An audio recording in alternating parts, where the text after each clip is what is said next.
Hi, it's Fias Tarot. So, hello, Cancer placements. This is your general and love read for the rest of January. Okay, so magche-check tayo. Ano pa ba yung papasok? Ano pa ba yung pwede mong i-expect bago mag-end ang January? Pero syempre, again, before tayo mag-start, kung hindi ka pa nakakapag-subscribe, please do subscribe and hit the notification bell para lagi po tayong maging updated sa mga mangyayari pa lang. And again, kung may tanong po pagdating sa private reading, just message me sa akin pong FB page for more info. Ganun din po pagdating sa ating mga charms and iba po nating items. Okay, so yes, sa mga bago dyan, again, this is our cord cutting necklace. So, si cord cut, siya yung mag-aalis ng inyong mga blockages sa inyong mga energies and frequencies para makadaloy ng maganda ang lahat ng blessings, lahat ng opportunities, good and positive energies sa'yo. Okay? And magsisilbing blockage ito pagdating po sa mga negative. Okay? So, pwede yan sa bahay, pwede yan sa sarili mo, pwede yan sa negosyo. Sa negosyo, ilagay mo lang siya sa kaha or doon sa main door or kung saan papasok ang iyong mga customers or clients, mga ganyang bagay, no? Pero kung pang sarili po yan, pang inyo lang po yan, no? And yeah, ano pa ba yan? Yung ating 2-in-1 Love and Money bracelet, di ba? So yeah, ang ganda, nag-shining, shimmering, splendid siya. Di ba? Wow. Oo, 'di ba? Parang bata na amaze. Anyway, so ito is good for money and love. So syempre, gusto natin maka-attract, maka-magnet, no? So meron siyang citrine. What's ang tawag diyan? Ibang meron sa citrine. Citrine po is a money magnet. Okay? So, ano ba ang meron pa? So, ipo-provide nito kung ano man yung dapat talaga sa'yo when it comes to money and love. Okay? So, it's like, hindi ka makakapag-request dito, hindi ka makakapag, tawag dyan, wish. Okay? Kasi alam nito kung anong dapat sa'yo. Pwede kasing magkaiba kayo ng magiging gusto no? Alam nito kung anong dapat sa'yo, and ikaw naman pwedeng may mga gugustuhin ka na hindi naman at alam naman niya na hindi naman pwede sa'yo or hindi dapat sa'yo. Bakit? Kasi ilalagay ka or i-direct ka nito kung saan ka dapat. Okay? So kung ikaw lalabanan mo yung mga ipino-provide sa'yo nito, magkakagulo kayo. Okay? Ayaw nito na ikaw ay mahihirapan. Madam, nahihirapan nga ako. Mahihirapan ka talaga kung sasagupain mo, no? Ang ginagawa niya sa'yo. Ganun lang yun. Kailangan mo lang makigo with the flow dito sa ating bracelet. Okay? Okay? So, lalo na po pagdating sa love, ha? Sa money naman, wala akong nakikitang dito Ang gaganda nga ng feedback dito pagdating sa pera. No? Ganun na rin dun sa ating attracting spray. Anyway, mamaya natin sasabihin si attracting spray. So, dito muna tayo kay grantor. So, si grantor naman, okay, so dito ka pwedeng mag-wish.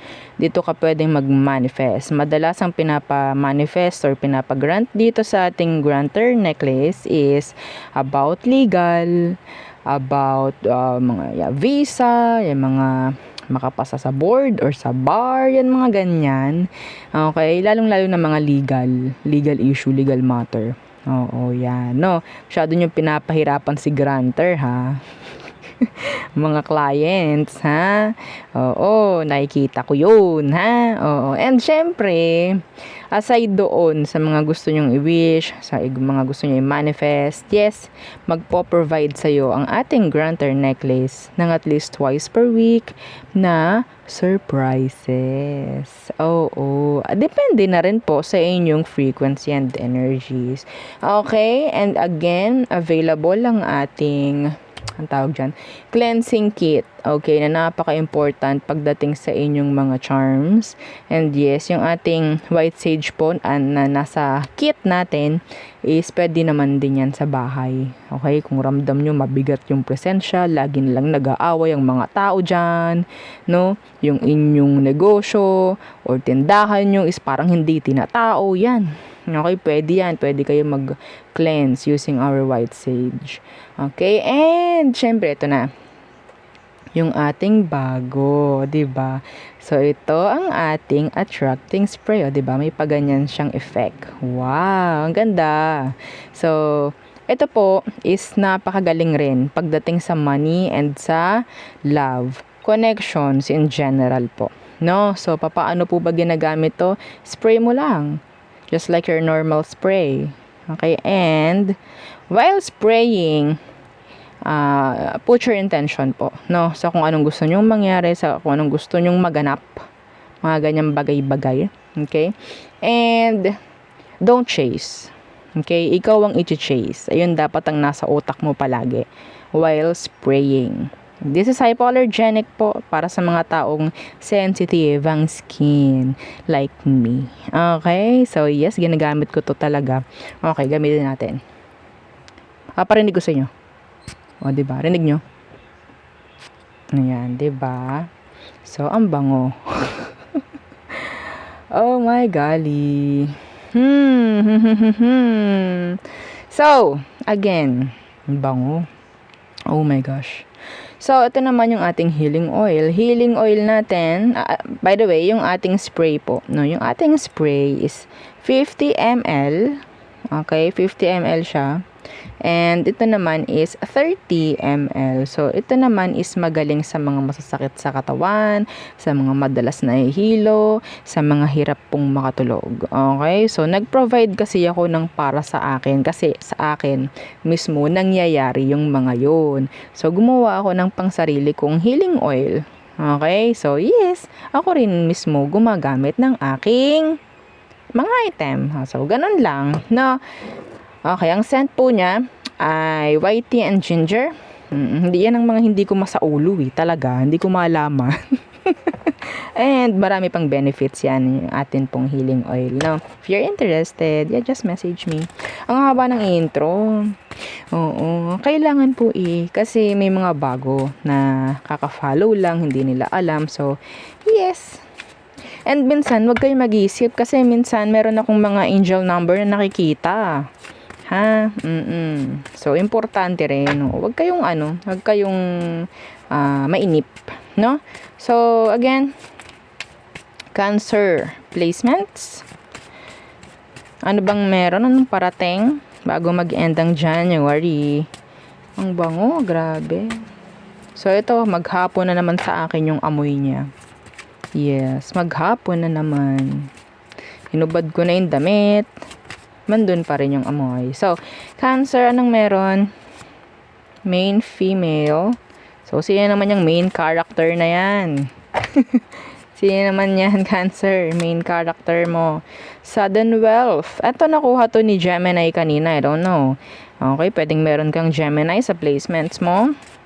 Okay, better check your other placements. Napaka-important niyan para hindi lang po yung zodiac sign ninyo yung pinapanood. No? Okay? So, meron po kasing tatlo yan. The big three na sinasabi. It's the sun, moon, rising. Okay? Ang ating madalas na alam is yung sun, which is yung zodiac. Yes. Okay? So, what else? Madalas kasi sa tawag dito, under your rising sign, doon nagmamanifest. Okay? Yung energies. Or madalas magmanifest. Okay, what else? Concern. Okay, so number 2, 12. Ay, wait, 12. Oh my gosh, that's angel number. Angel number. That's a channeled message, yung 12. Wala akong 12 dito nakikita. See, walang 12. So, yeah, bukang bibig. Ang tawag doon? Biglang message lang. So, number 2, 11, and 33 could be significant sa'yo. Okay? So, diba? Number 13. Umiwas kay 12. I don't know why. Kung anong meron sa 12. So, let's see what's with this main female. Yeah. Kailangan nating i-clarify ito. So, may mga, this is, sabihin nating general. Okay, so main female, sudden wealth and concern. What's with this main female? Main female or main male for Cancer? Ooh, the Page of Cups in reverse. Adore. Okay, I'm hearing adore. Crush. Anong meron dyan? Uy, some of you magkakalapit kayo ng somebody na pwedeng main person mo. Kung sino man yan. Ginugusto mo, mga ganyang bagay. Okay? So, sabihin natin kung meron kayong na-attract or sabihin natin parang meron kayong interest, new love interest maybe. Pwedeng magkaroon kayo ng connection bago mag-end ang January. Yes.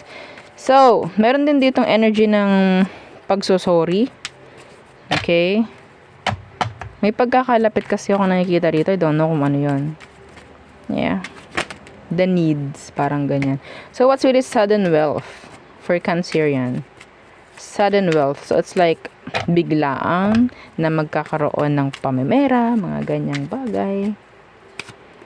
Okay. 10 of Swords. Could be changes. Pagdating po sa pamimera, it's like biglaan or a present or a surprise. The Knight of Wands. Okay, some of you, pwedeng may makukuha ka na parang support. I don't know if this is talking about a child support, mga ganyan. It's like a financial support. Okay, something may nag-end sa part mo, mga ganyang bagay. Pero yan, nandyan yung suporta, hindi matatapos. See, this is money. Okay, so what's with this concern? This is maybe specific about this energy, the concern. Anong meron?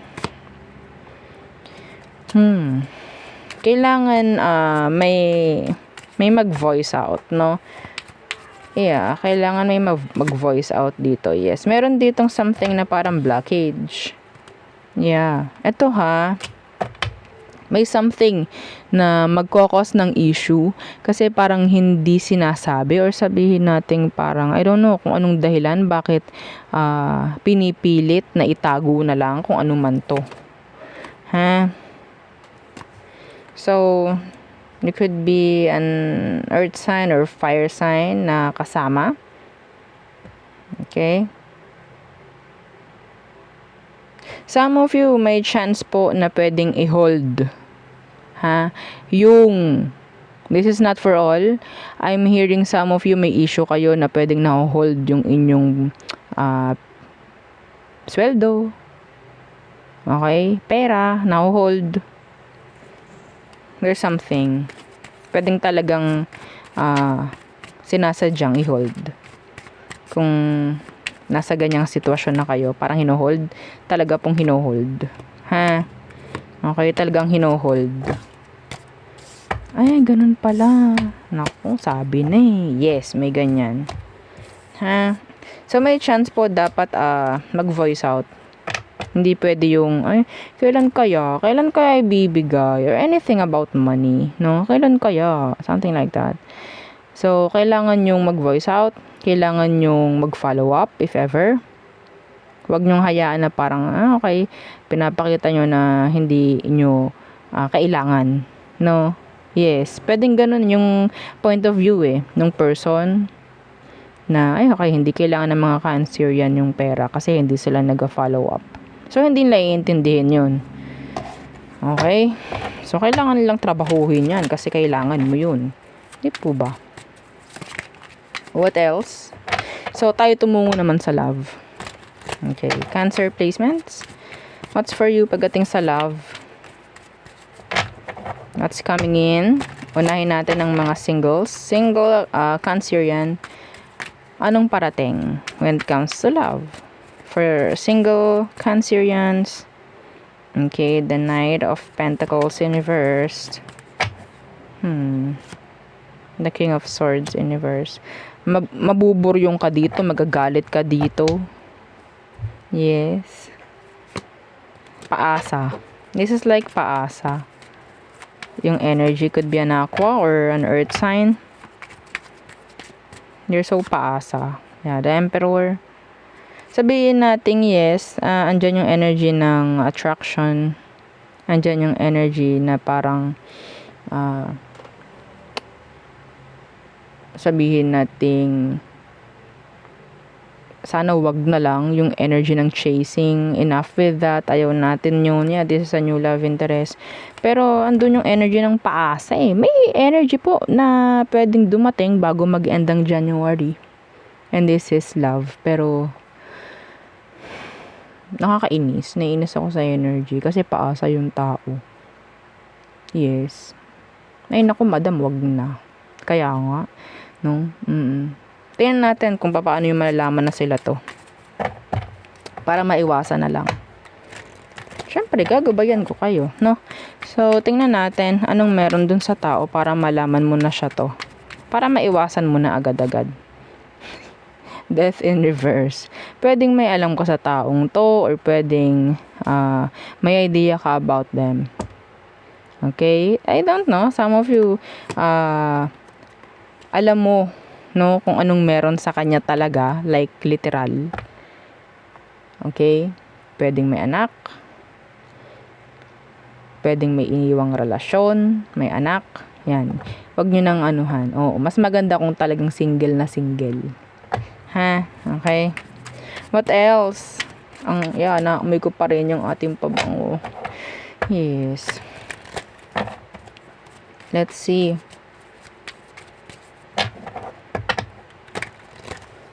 Ano naman ang meron sa current person mo? Okay, meaning kasama mo, karelasyon mo, kakonek mo hanggang ngayon. Physically. Okay? Physically. So, anong meron sa current person mo? Anong kailangan mong i-expect? Page of Swords in reverse. Paghahanap. Yeah, paghahanap. The King of Wands. Paghahanap. Okay. Oh, this is nice though.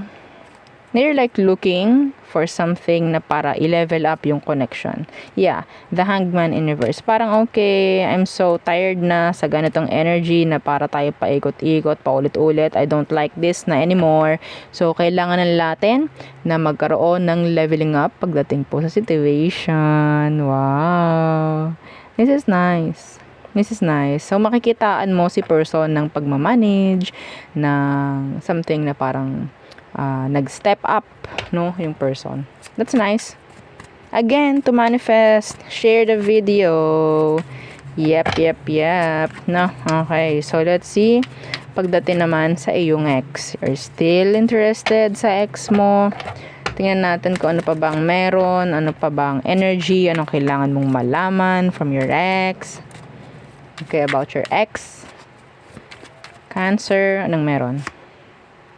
They're focusing on their wealth, on their money, career, job, something like that. Okay? They're committed. Let's see. Their money is doing good, actually. So, anong meron sa Ten of Pentacles? The Tower. This is all about changes. Big changes.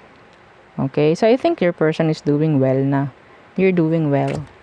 No drama, no stress, something like that. Okay? So,